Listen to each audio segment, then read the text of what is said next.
Hello and welcome to Team Andrew's Capstone presentation by Andrew, Boyu, and Elijah.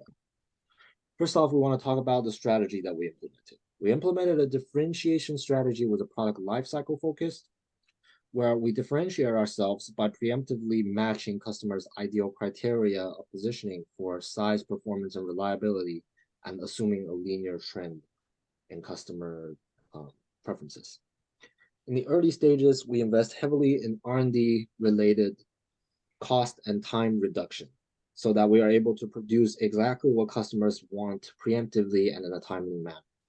In the mid stages, we invest heavily in automation and total quality control to lower variable costs and increase margins.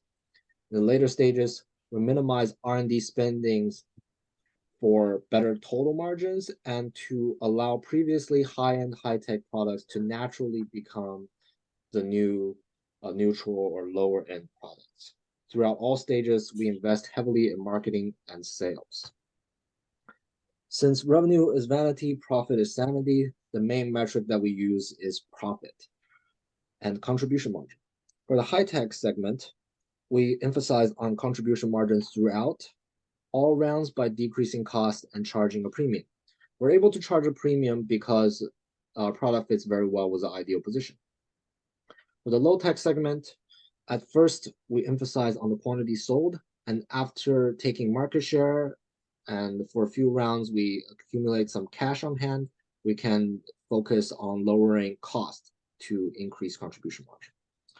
Our team works by, prior to each meeting, each member will read last period's report, and in the meeting, we all discuss all decisions and come to our conclusions together. As mentioned previously, we are using the differentiation strategy with the product lifecycle focus. And the practice rounds, we had tried out being a niche differentiator, charging a premium, and we ended up with a high profit.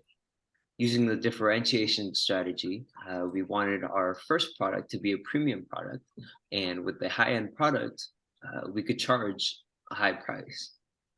We kept up with the customer criteria in the first few rounds and tried to get our product in the ideal positioning.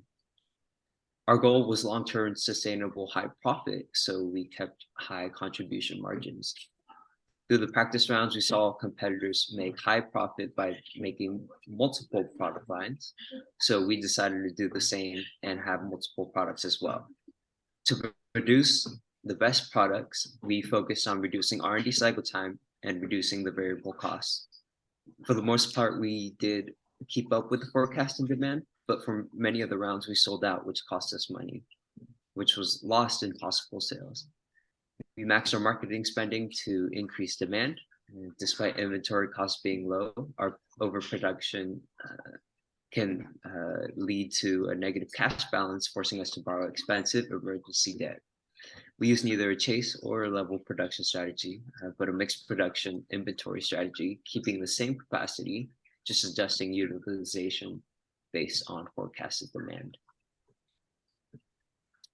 In weeks 5 through 8, we made a lot of critical changes. One of our critical changes was the dropping of the low-end product. We lost a lot of profit because of the low-end product took away market share from our other product, which had a much higher margin. And as a result, our sales were not met. In adjusting TQM and human resources, we first went for reducing R&D cycle time, but later changed our focus to reducing material and labor costs for more profit and increased demand for more sales.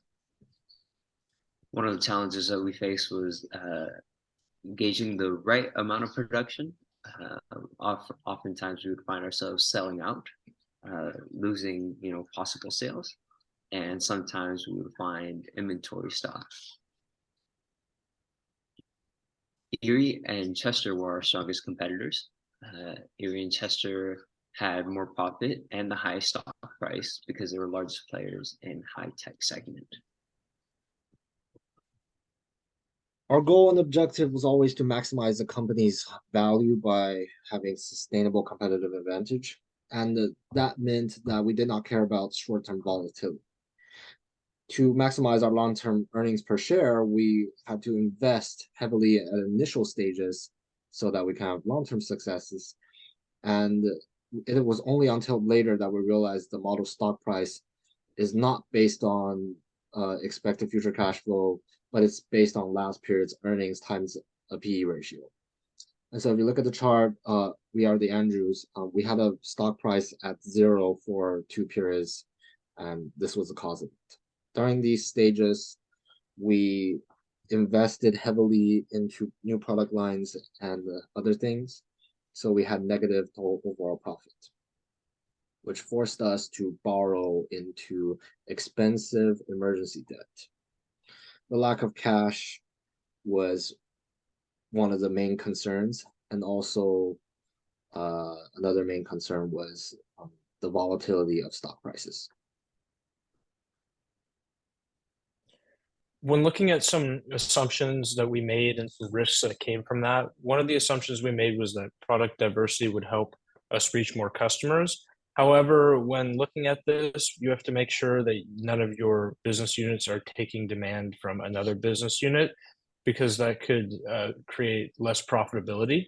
Additionally, forecasting demand, another assumption we made is that forecasting demand is only a minor aspect of the simulation, when in reality, low forecasts risk missing out on sales, while high forecasts risk depleting cash with unsold goods. Another assumption we made was that heavy upfront investment in R&D, production, and TQM would allow for focus on profitability in later rounds. And while this was true, too much investment could overextend the firm, leading to an emergency loan needing to be taken out. So you need to manage those costs effectively. The final assumption we made was that we should avoid utilizing too much of our production to save money on labor. However, this was the improper assumption, because in reality, having a high utilization rate is okay because more of the cost is going to labor, which is a variable cost. And so it's easier to adjust relative to the demand in that given period.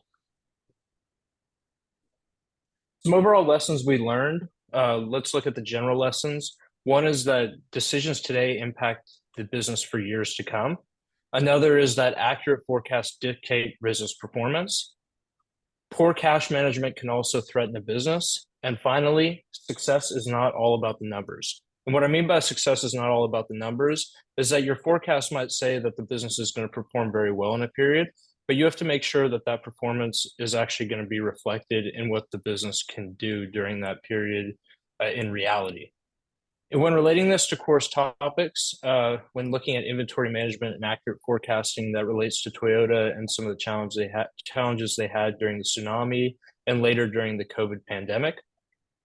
Quality management and shifting consumer preferences relates to Lifen and some of the problems they had with their quality, and also shifting kind of their overall production to the changing overall demand of consumers. And then defining a strategy also helps establish concrete objectives, which is an overall general trend in the course.